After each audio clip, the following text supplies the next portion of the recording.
ओम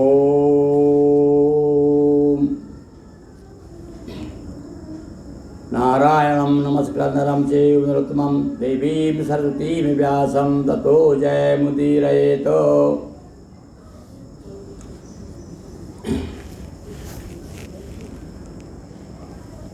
दीपदान की महिमा स्कंद पुराण के अंतर्गत विगत दिवस आपने तुलसी का जन्म, तुलसी की कथा, तुलसी की महिमा और तुलसी पर दीपदान का महत्व। अब आज हम विशेष रूप से दीपदान करने का क्या महत्व है उसके विषय में चर्चा करेंगे और वह भी कथाओं का सार लेकर के दोहा चौपाइयों में। सुनिए दीपदान की महिमा।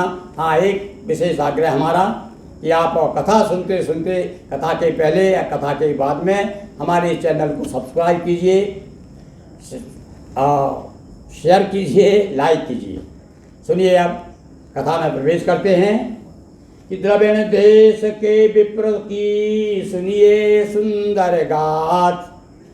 नारद जी को भगवान ब्रह्मा कथा सुना रहे हैं। ब्रह्मा जी कहते हैं, भगवान ब्रह्मा क्या कहते हैं कि द्रविड़ देश में एक ब्राह्मण की कथा सुनाते हैं कि विष्णु भक्त था सरल चित सदा धर्म के साथ। द्रविड़ देश का था एक ब्राह्मण, भिक्षा से था जीवन यापन, पत्नी दुष्ट आचरण थी नाम, भ्राता तथा पुत्र से हीना। अब एक ब्राह्मण की कथा बता रहे हैं कि द्रविड़ देश में एक ब्राह्मण था, उसकी पत्नी, वो तो बड़ा सदाचारी था, बड़ा धर्मात्मा था, क्योंकि पत्नी थी उसके उल्टी थी, विपरीत थी, सारे उसके आचरण अच्छे नहीं थे और इसलिए वो पुत्रहीन भी थी, संतान नहीं थी उसके यहाँ और भाई भतीजे भी नहीं थे उसके। अल्पकाल पति गाय अमलोका और किया ब्राह्मणी तनिके न शोका। आप कुछ समय के बाद में, क्योंकि वो लापरवाही थी, अपनी पति की सेवा नहीं करती थी और ताने दिया करती थी, तो अल्पकाल में ही ब्राह्मण देवलोक को चले गए और जब उनका अंतकाल हो गया तब वो ब्राह्मणी ने क्या किया, अब क्या करेगी, वो कोई सहारा तो था नहीं, इसीलिए घर घर मांग भीख कर खाती और तीर्थ यात्रा कभी न जाती। अरे धर्म कर्म में तो ध्यान नहीं था उसका, इसलिए तीर्थ यात्रा की तो बातें नहीं कह सकते हम कि तीर्थ यात्रा में जा सकती हो, तो वो कुछ भी मतलब धार्मिक कार्य नहीं किया करती थी।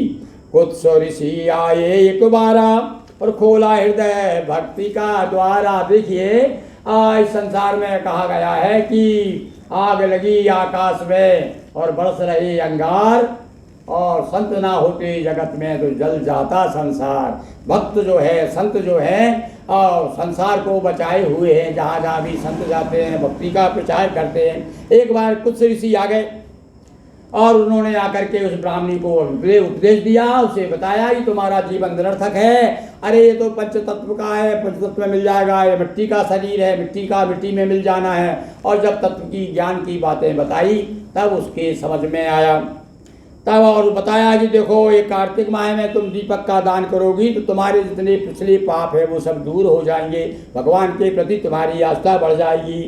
तो कहा कार्तिक में हो दाना और दीपदान से नित्य कल्याणा। ब्राह्मणी से कुछ महाराज ने कहा, कुछ ऋषि ने कहा कि हे देवी आप ऐसा कीजिए, कार्तिक माह का व्रत कीजिए, दीपदान करिए और जब ऐसा करोगी तो निश्चित रूप से भगवान के प्रति आपकी आस्था दृढ़ हो जाएगी, तो क्या होगा, आपको आपका कल्याण हो जाएगा।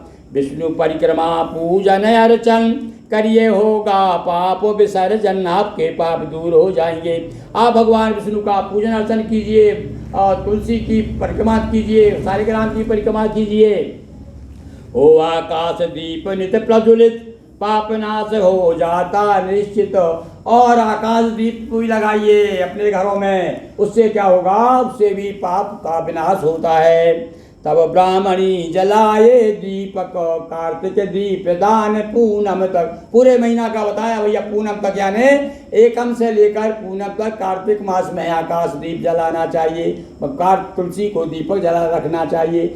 और जब एकादशी तुला में सूरज यानी सूर्य नारायण जब तुला राशि में आए और एकादशी पड़े या पर पूनम हो, उस समय जो विशेष रूप से भगवान का कीर्तन होना चाहिए, भगवान का भजन होना चाहिए, सत्यनारायण की कथा आदि कराना चाहिए।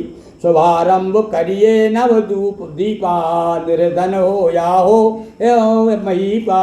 राजा हो रंक सबके लिए एक सा नियम है भाई कार्तिक का, कि निश्चित रूप से नए नए दीपक प्रज्वलित करना चाहिए कार्तिक के माह में। तो क्या होता है इसमें एक विशेष बात बताई कि कार्तिक में दीपक जलाने से आपके पितृलोक में जो पितृलोक हैं, पितृ हैं आपके, वे भी जो है तृप्त हो जाते हैं, स्वर्ग में चले जाते हैं, उनके पितर स्वर्ग में जाते। कार्तिक जो नवदीप जलाते, नवदीप यानी आकाशदीप, आकाशदीप की इतनी महिमा बताई है, विशेष रूप से आकाशदीप लगाने वालों के पितर जो है तृप्त हो जाते हैं, स्वर्ग में जाते हैं। प्रेत पितर यम रुद्र हरि सबको करें प्रणाम। कार्तिक मास में किन किन देवताओं की पूजन करना चाहिए? हाँ भैया, प्रेत पितरों की और यम रुद्र हरि सबको प्रणाम करना चाहिए। और कहा यम द्वितीया आती है ना भाई, कार्तिक में ही आती है यम द्वितीया। और भाई बहन, भाई जो है बहन किया भोजन करता है। तो इसका आगे हम आगे के समय में आपको दूसरे एपिसोड में जो है कार्तिक में कौन कौन से त्यौहार पड़ते हैं उनकी चर्चा करेंगे। तो प्रेत पितर यम रुद्र हरि सबको करें प्रणाम। दीपदान जो नर करे मिले विष्णु का धाम। बोलिए विष्णु भगवान की जय, उमापति महादेव की जय। हर हर महादेव।